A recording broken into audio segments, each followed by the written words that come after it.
Welcome to the LDA Podcast, a series by the Learning Disabilities Association of America.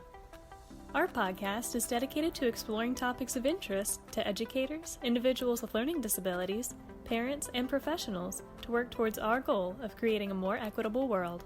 Hi everyone, welcome to the LDA Podcast. I'm here today with Courtney Burnett. She is a certified speech-language pathology assistant, IEP coach, disability advocate, and mother.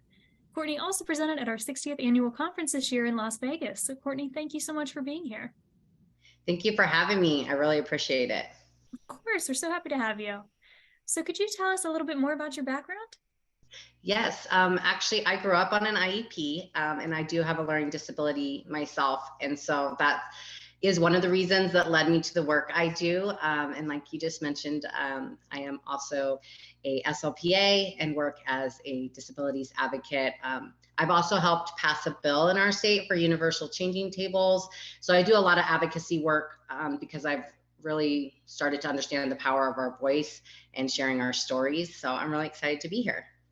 Absolutely, that's amazing. Well, we're so excited to have your advocacy expertise, and we'll dive into some of that now. Touched on this, could you share a little bit of your personal experience with navigating through the special education system? You mentioned that you had an IEP yourself.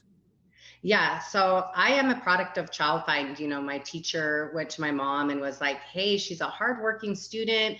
She seems to grasp the information, and then comes to Friday, she doesn't seem to have the information anymore.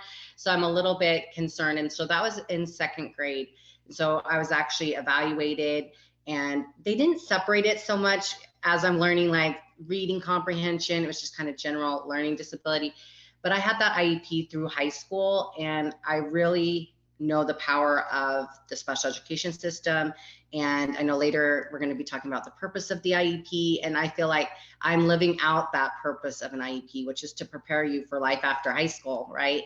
And then I went on to have a daughter who has cerebral palsy. And so then I navigated getting her on an IEP in preschool and going through it from a very personal perspective as a mom. So I really feel like one of the things that sets me apart from other advocates is the fact that I grew up on an IEP.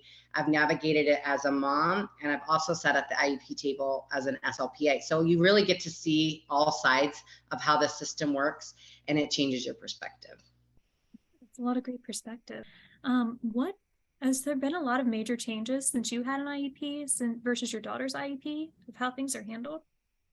I think so. One of the things that I think has come a long ways is I really feel like I should have had occupational therapy. My mom doesn't remember anybody bringing that up to her, but if you see my handwriting, you would say, okay, you definitely probably needed occupational therapy. So I think the services with speech, OT, PT, integrated with assistive technology have come a long way. And even assistive technology for my daughter, she's non-speaking, and having an AAC device and having that integrated to the school system versus where she was in kindergarten and now she's 19 is significantly different.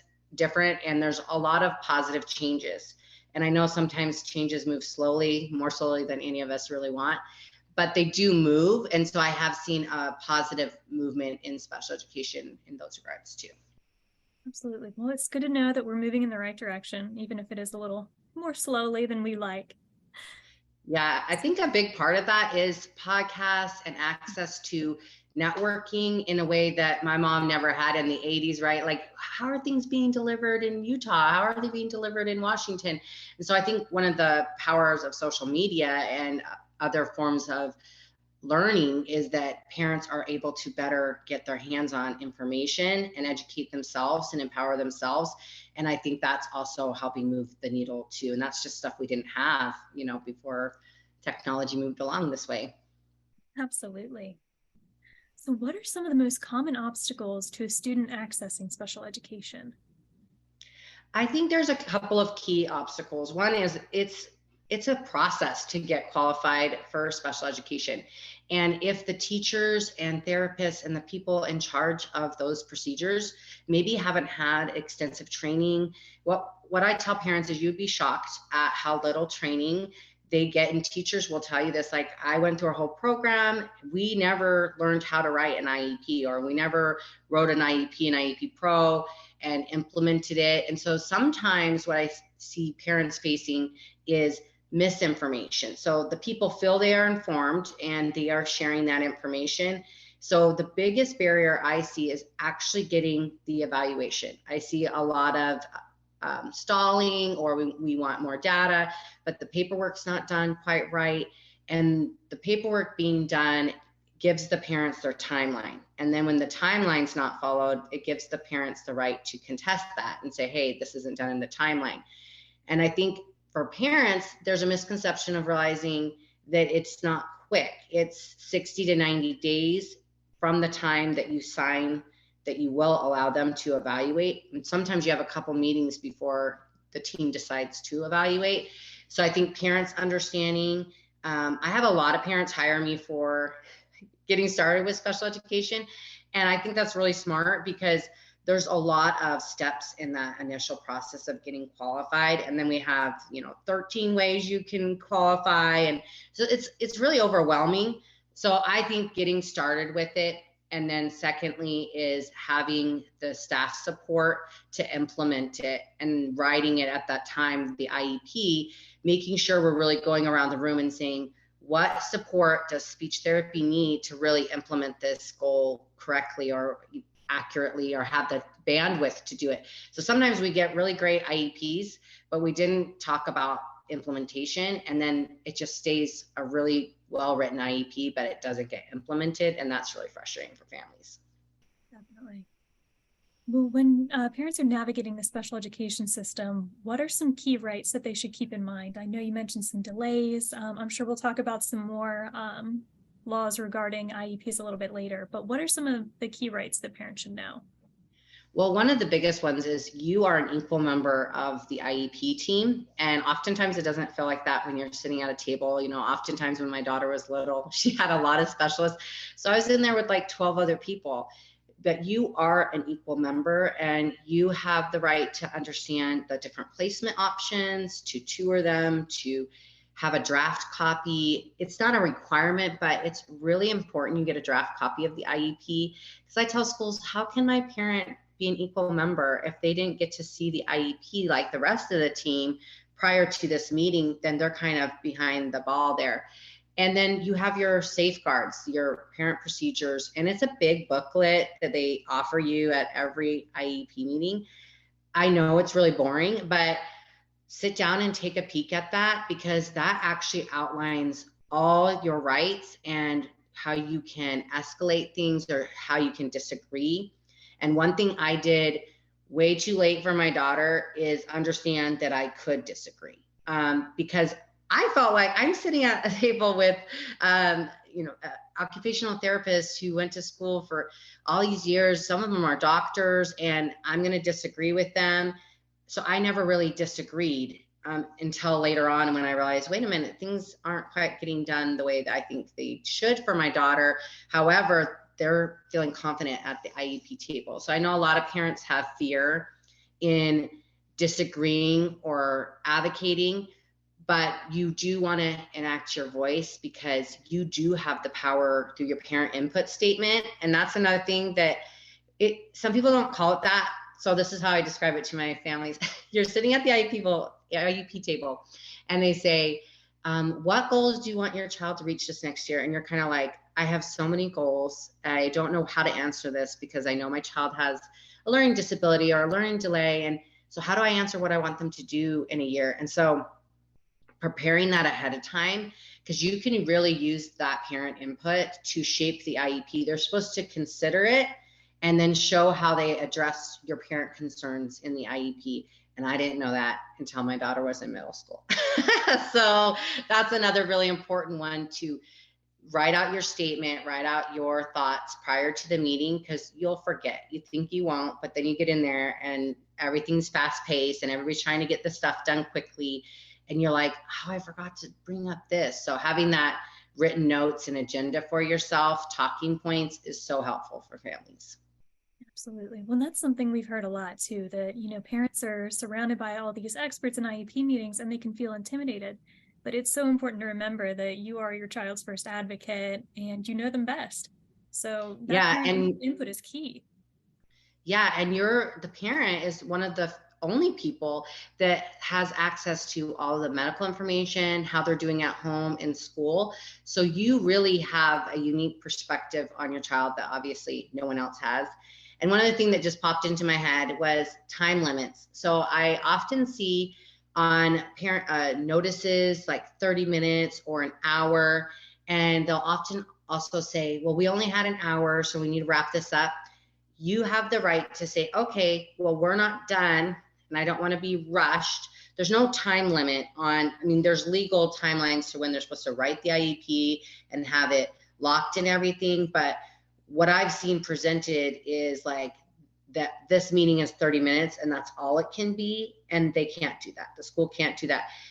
I say at least an hour. And sometimes I'll even write back and be like, I see that 30 minutes is only documented on here. I would like it to be an hour, because then what ends up happening too is therapists and teachers think the meeting's a half hour. They might book another meeting and then they have to leave the meeting.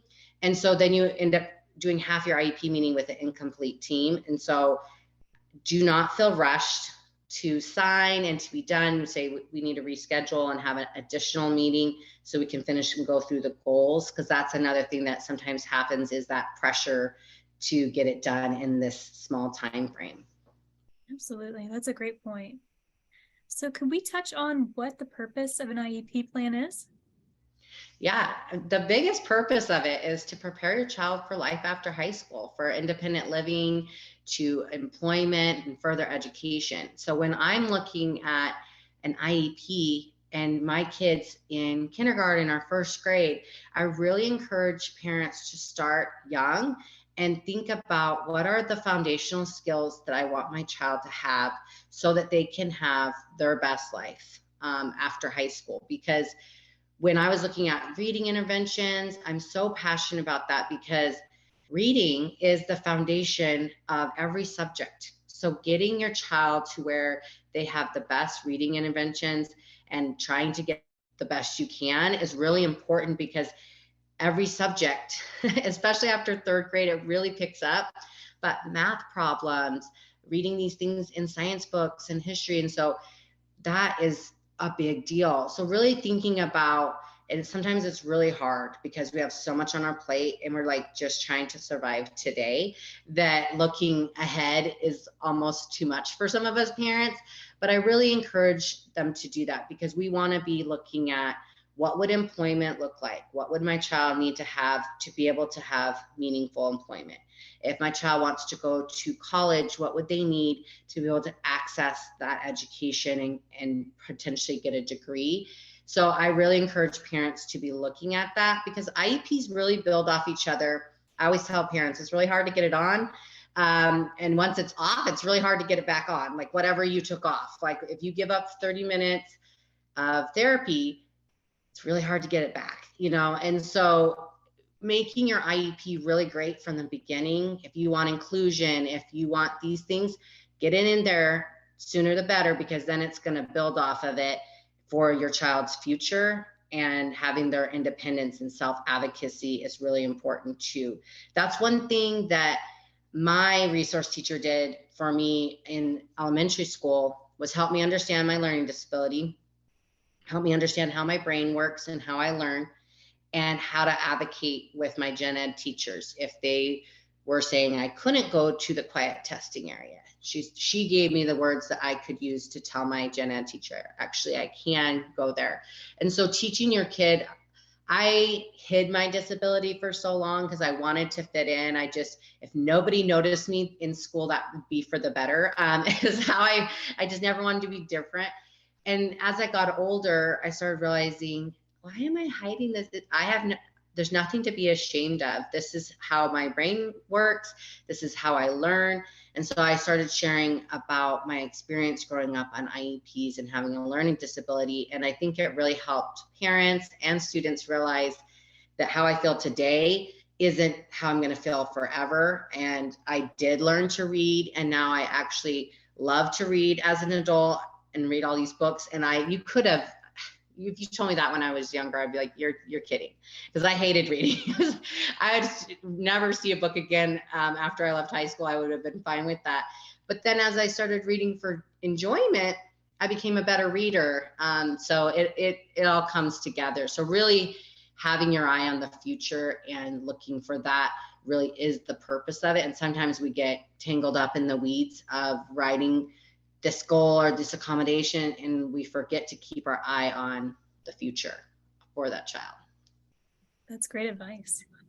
So could you walk us through the steps of getting an IEP? I know you said that you help a lot of parents at the start, at the beginning, because it's such an intimidating process. Could you sort of walk us through some of that?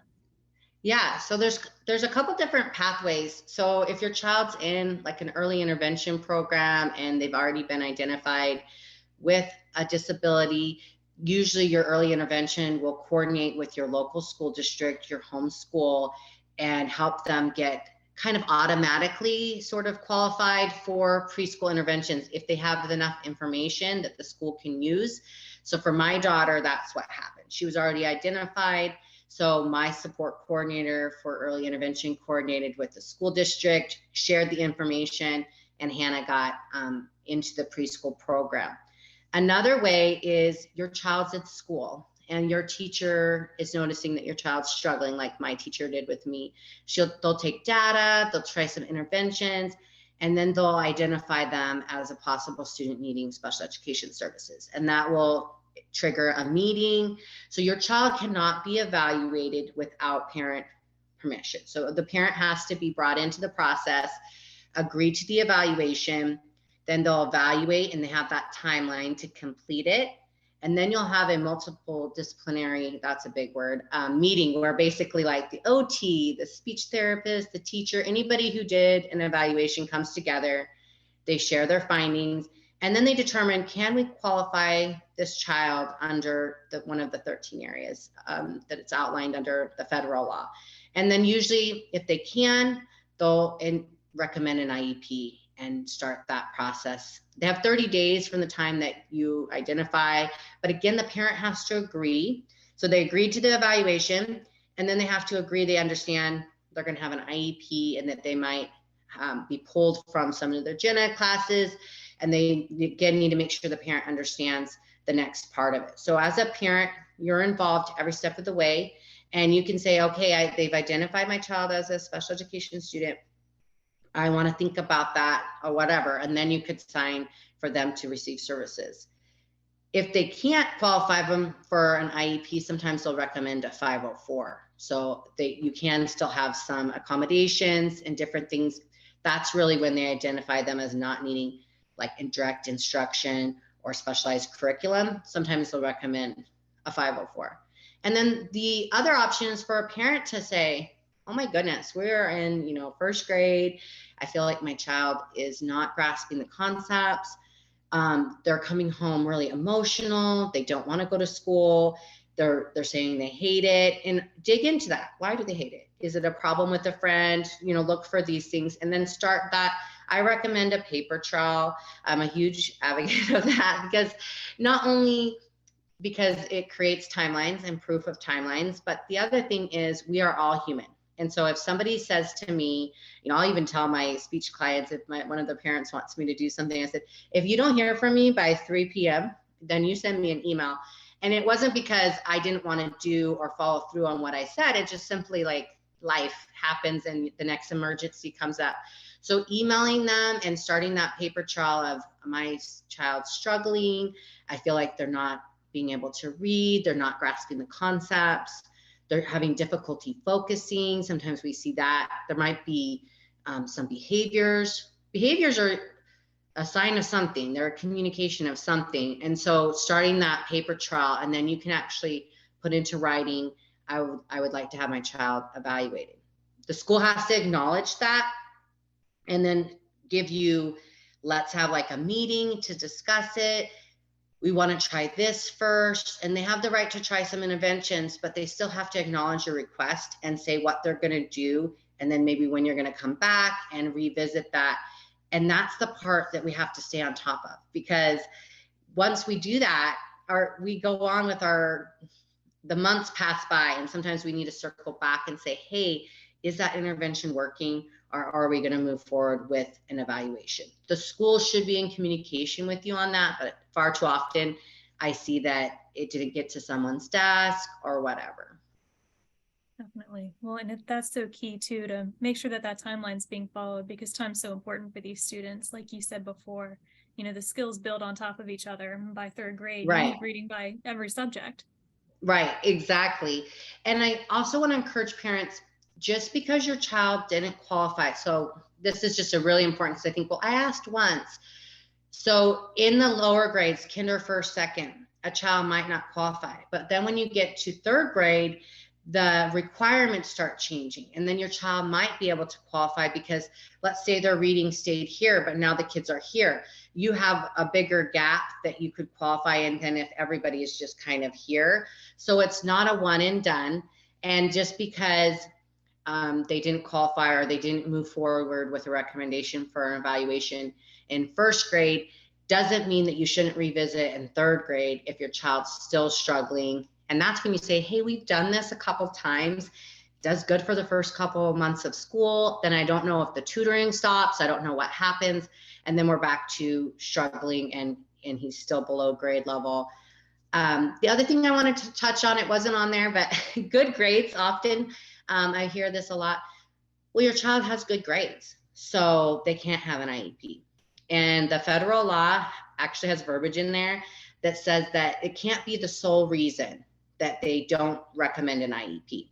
Meaning, if your child has enough markers and struggles and they happen to have good grades, they happen to be making it through, that does not mean they can't have an IEP. That happened with my son. And I'm like, okay, he is passing. I get it. But we're really struggling here. And you don't really know what it's taking for him to continue to pass and have the decent grades. So I just want to help parents understand that.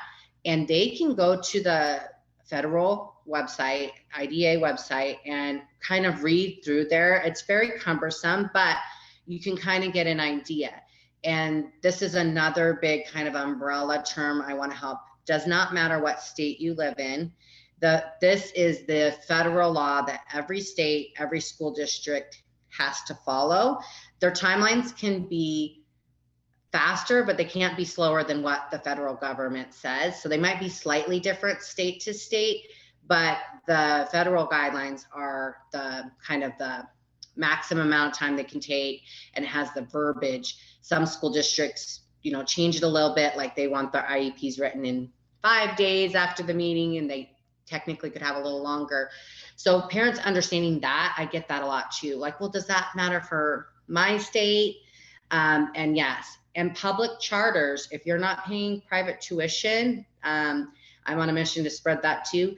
Public charters are public schools, so they have to follow IDA law too. And so I've ran into a lot of charter schools thinking that those rules don't apply to them. Private schools or religious schools where you pay a tuition, that's when they are on their own and you don't have the protections of the public school. But anywhere your child's going where you don't pay a tuition and they're taking public dollars, education dollars, it does apply. And that's really important for parents to understand too. Absolutely. These are all great things to keep in mind. So thank you for adding those. So what should a parent expect from an IEP? And how can they tell that the IEP is a good fit for their child? Yeah, so when you do your evaluation and then they come over and they write the IEP, you have a section called the present levels. And that's where we're identifying, where we should be identifying any of the areas in the evaluation that were noted for qualifying for services. So if we see that occupational or sensory needs, then we should see something in the IEP supporting that. If they qualified for speech, you should see a speech goal, and the speech goal should tie back into pragmatics or articulation, where your child struggles. And so I like to see like the think map, like where you have like this and it's like a spider web, right? So our present levels are the center, and then we should see services and supports coming out from that are supporting our child. Those should be child-centered goals, and making sure there's a lot of things you can work on. So I run into this a lot with my own kids and with the clients I help. There's so much you can work on. And just because a therapist suggested this one goal or this one idea, you might think that working on a slightly different goal or objective is most important for your child right now. That's where that individualized comes in, and collaborating with the team.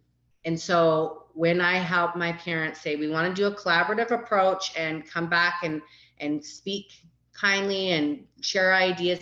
So everybody should be able to share their ideas and collaborate and tweak things, because it's a draft, it's a fluid document. So making sure if somebody has a goal and you're looking at that goal as a parent and you're like, my kid hates holding pencils. They can't stand the sound of a pencil on paper. How are we going to work on that goal? Share that with the team, because you kind of already know like that goal is not going to go very far. You have to get your child's buy-in. So really looking at what are their goals, how are they being implemented, are they in small group, one-on-one, push into the classroom, pull out. Those are going to give you an idea of what your child's day looks like and how services are being delivered. And then as a parent, you kind of do a checklist like, yeah, I think my kid, that's going to be really good for them, or I feel like that's not. The other thing is, if you feel that you really want like a social emotional goal, you really want your child to be able to make some friends and they're isolating and they're not making friends, you can suggest and ask for a social goal or different things like that too, because we want to look at all the different areas and how we can help our child access their education and then again prepare for life after school. Being able to get along with peers and work in small group and those things is academically appropriate. So you can ask for those services if you think your child could really benefit, and then have that team discussion. And if a parent doesn't understand how the goal is being tracked, we have to ask questions, because we're going to get progress notes. And that's another way we can know if the IEP is working or how well it's working. And if you don't understand how they're taking the data, then you as a parent can't really see if your child's making progress. So I've had to have them break it down for me before, break it down for my clients, collaborate about it, ask for home to parent school communication, so that we can really make sure that we as parents are trying to facilitate and support those goals at home too. And so getting involved with them and having that communication will help you know your child's IEP is getting implemented as well. Absolutely.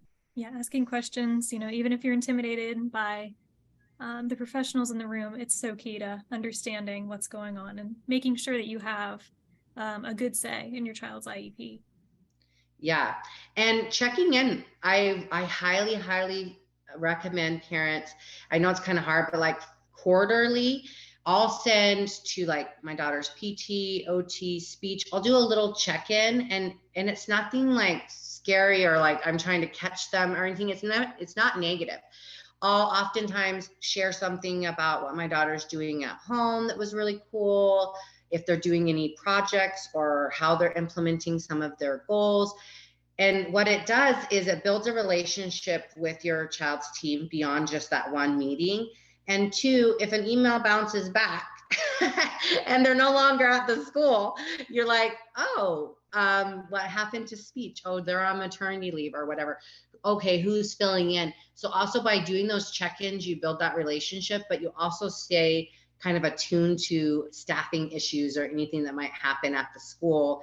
If you're reaching out and no one's responding back to you, that's often a sign that they are no longer with the school. So that's a great idea. So if a parent feels like they're not really being heard in an IEP meeting, how can they make sure that their concerns are addressed?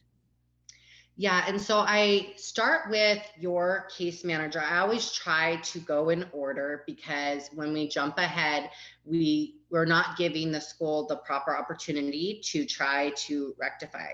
So reaching out to your case manager. So that's usually, if it's a speech only IEP, that would be your SLP, or the resource teachers, often the case manager. So making sure you know who your child's case manager is. That's who is like kind of in charge of making sure everything gets delivered and everybody's kind of doing what they're supposed to do.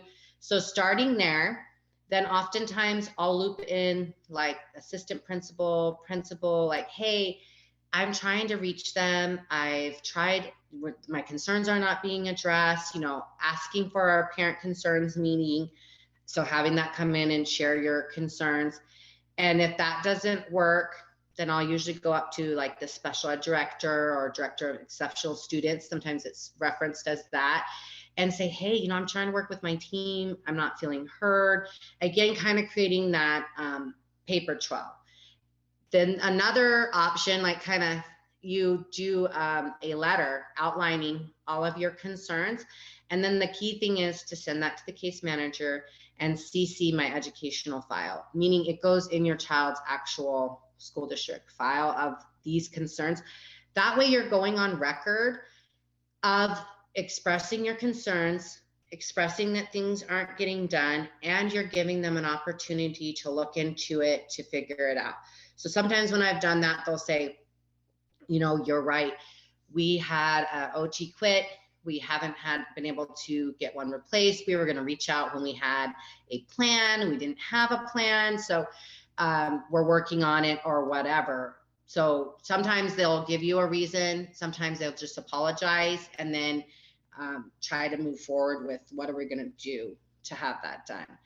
But being open and treating you as an equal member of the IEP team is important. So if you're bringing research or valid concerns up about how things are being implemented or your child's mental well-being, how they're responding to that, and they're dismissing you, that's not okay, because they might not be able to fix it. They might not be able to do exactly what you're asking, but validation and saying, I hear you, Mrs. Burnett.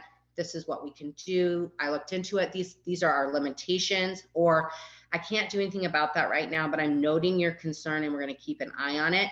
That goes a long way. And so for any admin or teacher listening to, I just encourage you to build those relationships, because time and time again, if I have a good relationship with my IEP team and something goes awry, I'm so much more likely to handle it so differently if I already feel like I'm valued and that they care about me and my kid, than if I feel like they've dismissed me, they're not listening to me. I'm more likely to escalate it quicker and faster if I don't have that relationship. So that goes a long way. Absolutely, because then you're on the defensive. So right, being able to have that relationship is huge. I agree. How should a parent prepare for an IEP meeting? If they're new to IEP meetings, what sort of material should they bring along? What should they expect? Yeah, so one thing is to be expected to be asked, what do you want your child to learn, or what are some of your concerns or goals for your child this year? That was really hard for me to answer for my daughter with complex medical needs and a significant cognitive delay, because obviously I wanted to say, I want my daughter talking, I want my daughter walking, I want her to participate. So preparing that ahead of time, where I could take the emotion of the sadness that my daughter wasn't where I had envisioned she might be, and realizing some of her limitations with her disability, and then coming up with what could be like a realistic goal for us this year. So taking the time to really understand what you're hoping to get out of this year. What are your top concerns? What are things that, if my child could wait and they understood that waiting, and they could wait 5 minutes while I'm cooking dinner, like whatever, share that, because then maybe they could build in a waiting or staying on task or whatever, and they can build in these goals that could help support things at home that you're like, if we could do this, like this would be amazing. Or if you have a real concern about stranger danger or safety things, like sharing that with the team. So bringing that in, sharing any pertinent medical information. I don't suggest sending them the whole file, but if your child has seizures, making sure they know that they have seizures, what the protocol is, the safety plan, if your child's allergic to bees, any pertinent medical information that they would need to help them access their education and keep them safe is really important to share. Sometimes parents think, well, I don't want them to know all of this personal information about my child. I totally get it, but giving them enough to be able to keep them safe and understand is really important when you come to the meeting. And know you can bring people with you. I didn't do that for a long time. It doesn't have to be an advocate, although I'm always honored, but you can bring grandma. You can bring a home speech therapist or occupational therapist that understands your child, that can speak to how they're doing. And I highly recommend bringing someone, because it's an emotional experience and you're not going to catch everything at the meeting, because they're going to say something, your brain goes over here, you miss the next 3 sentences. So I one time had my friend and she's like, well, what am I going to do? I said, all I want you to do is just take notes. You don't have to say anything. I just want you to sit here and capture any big things that kind of come up that I might forget after the meeting. And so my friend's like, I can do that. And so she just like kind of took notes and made sure anything you want me to remind you of. And so just bringing a support person, I think is just life-changing for an IEP, because it's overwhelming. And if they're a seasoned parent, and this is like your second or third IEP, I highly recommend taking a peek at the service minutes, any of the goals they had, how did they do, did they meet them, did they not even make a movement on them? Do you want that goal carried forward if they didn't make any progress? Like, do you want to copy it and paste it forward, or what do you want to do? And I gave you guys the link, and I actually have one that says 5 questions to ask at the IEP table that they can grab and download. And what's really cool about that PDF is I have a little video in there on how to utilize the checklist. And then I also have some on questions to ask if you think your child should have assistive technology, or they have an AAC device and you want to ask them questions about making sure it's getting implemented. So it's a really powerful little PDF guide that I made for anybody who wants it. And I highly recommend going through that and preparing yourself mentally, gathering some of your documents so that you go in feeling confident as you can and proactive in knowing that you kind of have at least this base ready to go. And it will just give you like, take control of what you can control. You can control what you bring to the meeting, and if you prepare your parent input statement. So doing that is really helpful.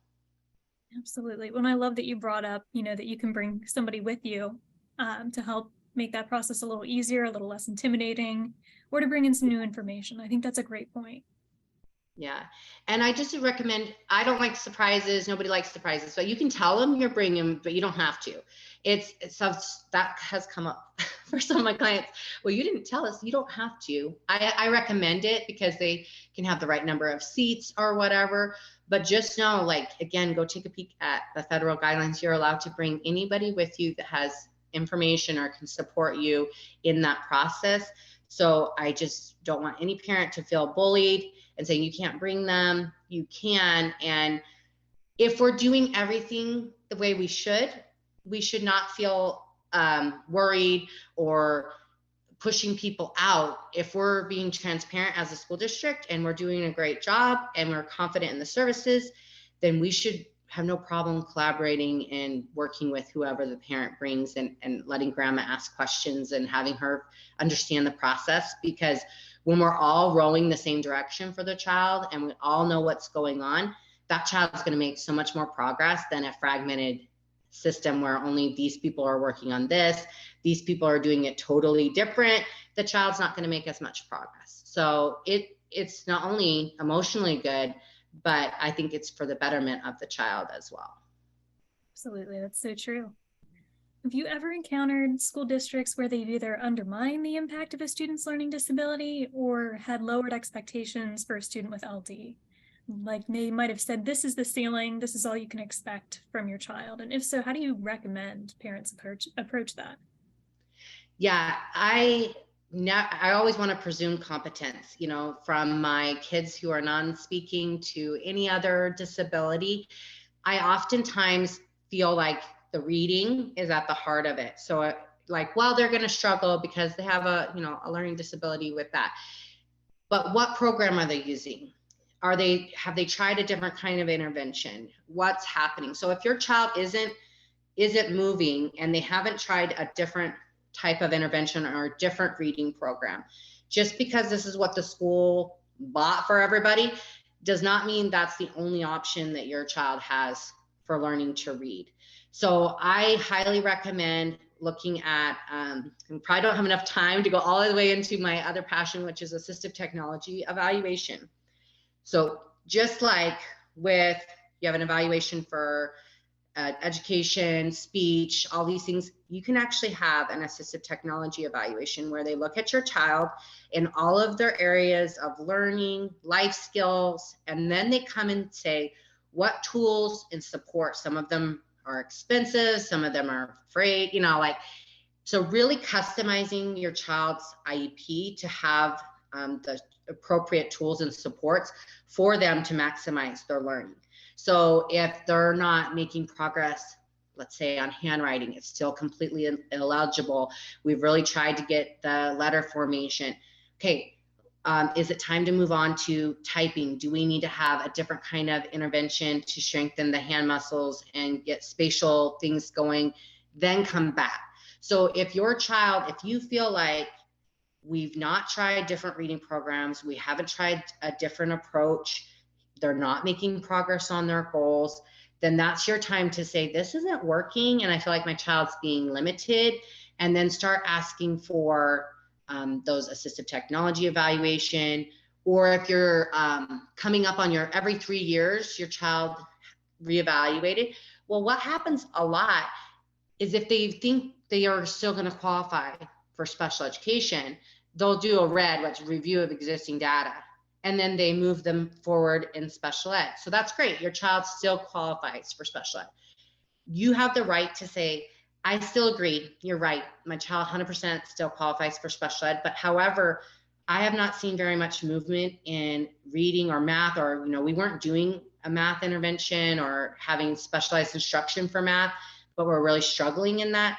I would like an actual evaluation to look at math. So utilizing your evaluations too, to not just copy and paste forward. Like my daughter had gotten to middle school and we had not had a new speech eval. I'm like, okay, I know that she's still non-speaking and I know that she still qualifies for special ed, but can we try and look at where she's at and, what other information? Because you might get really valuable information from that eval that changes the goals or the treatment plan, because now we've identified this other area that wasn't in their previous eval because they were 3, and that wasn't really appropriate to do that test on a 3-year-old, but now they're in 6th grade, so really looking at, has my child been reevaluated or did they just do a review of existing data? So I know it's kind of a long answer, but really realizing that if you feel like your child is not making progress and you feel like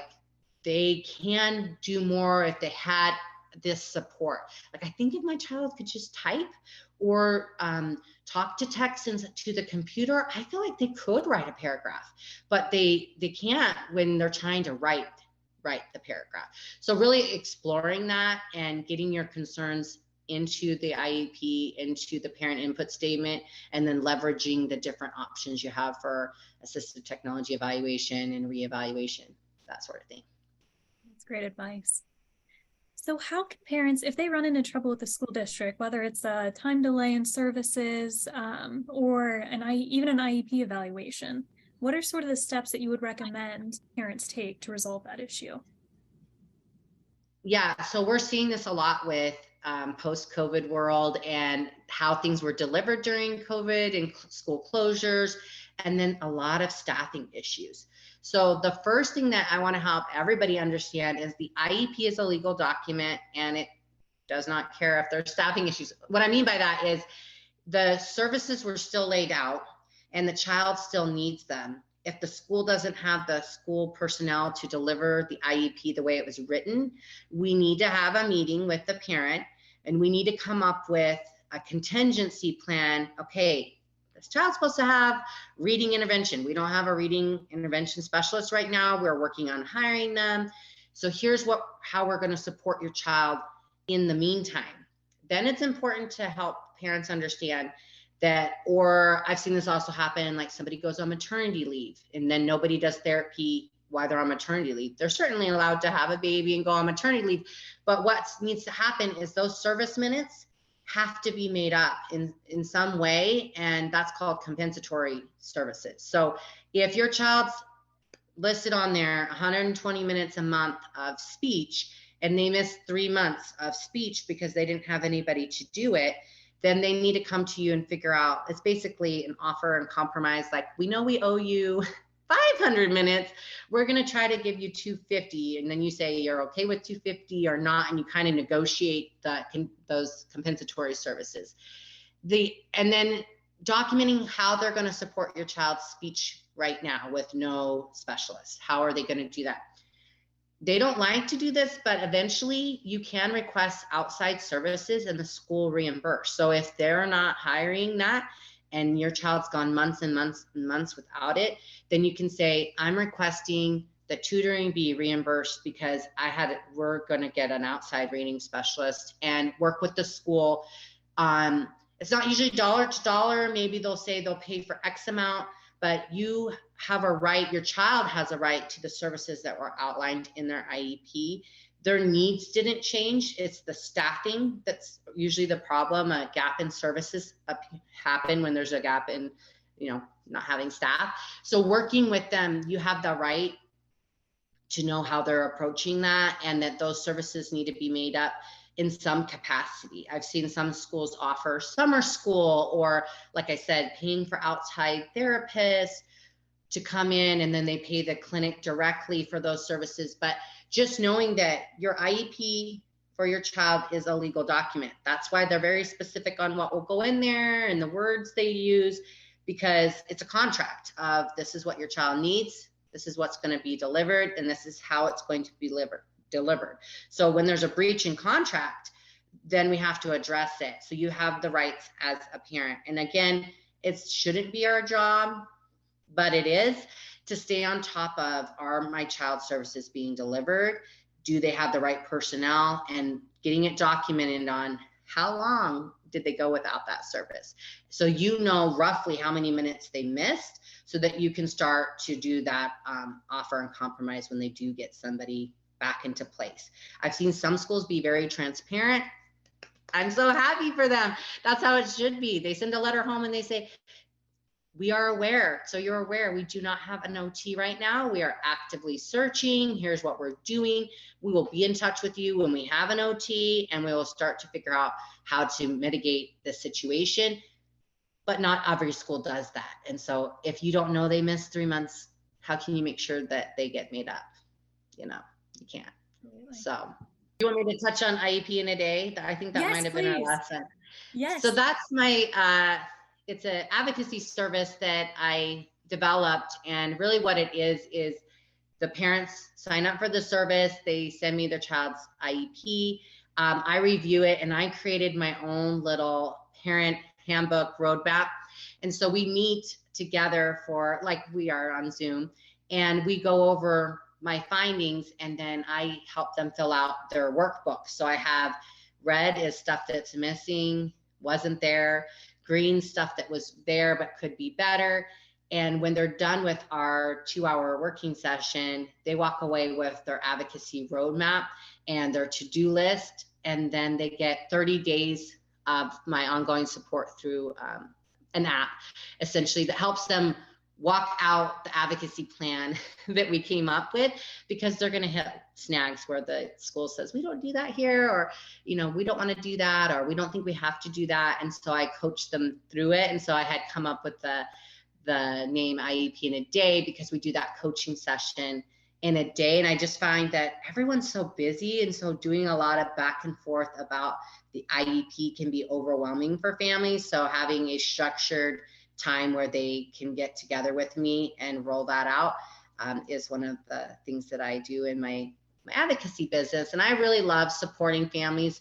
And the other thing about that advocacy model through IEP in a day is I have a teaching section in there too. So every section of the IEP in their advocacy roadmap book, that they get their customized workbook, I teach them about what that section is and why it's important, why it's included in the IEP. So the families who have worked with me were like, just the education piece of like why this section of the IEP matters was so helpful. And so my goal is to empower families.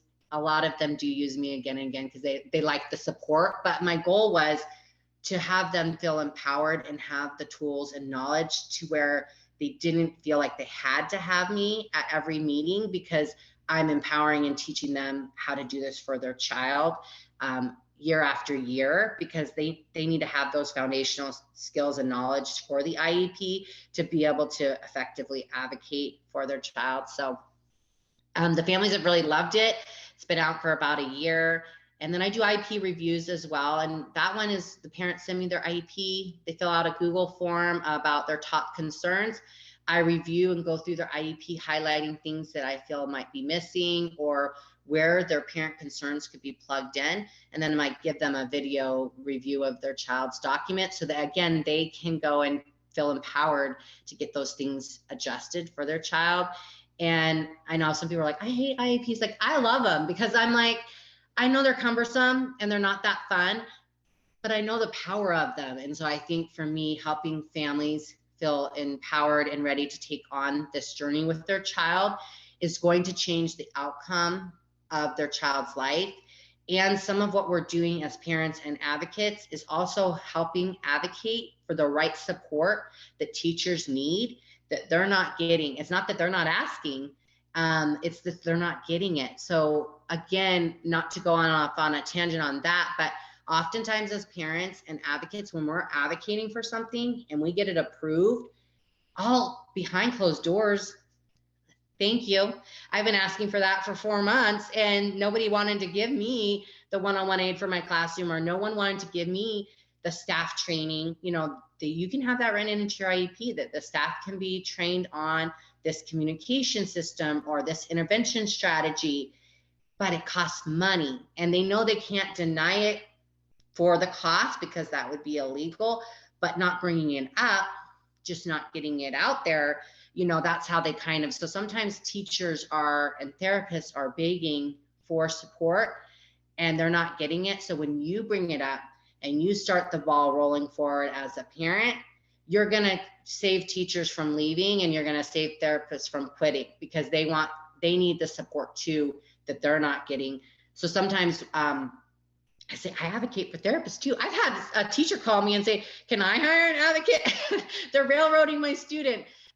So I want all the teachers to know, my husband's a teacher. I love teachers. I know how hard they work.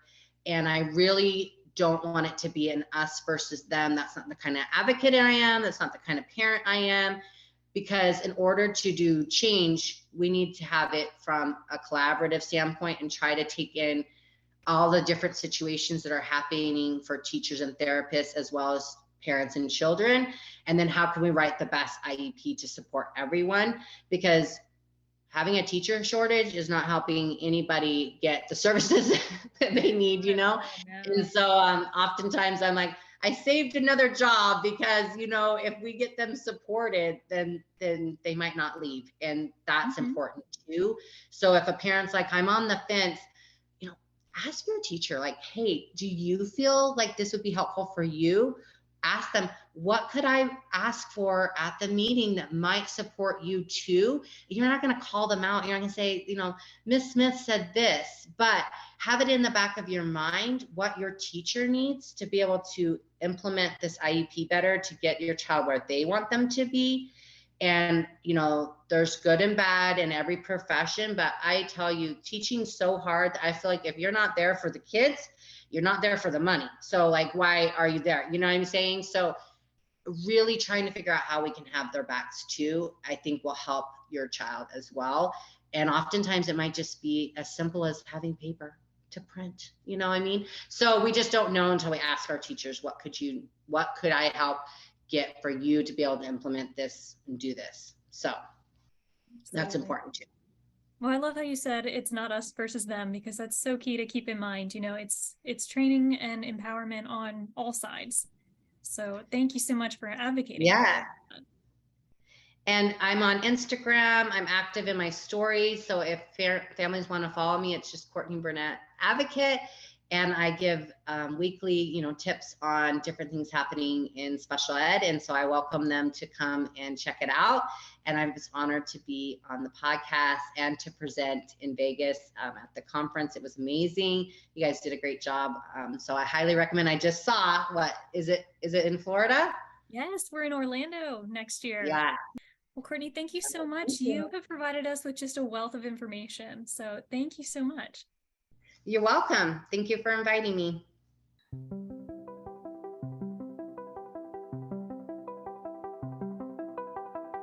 Thank you for listening to the LDA podcast. To learn more about LDA and to get valuable resources and support, visit ldaamerica.org.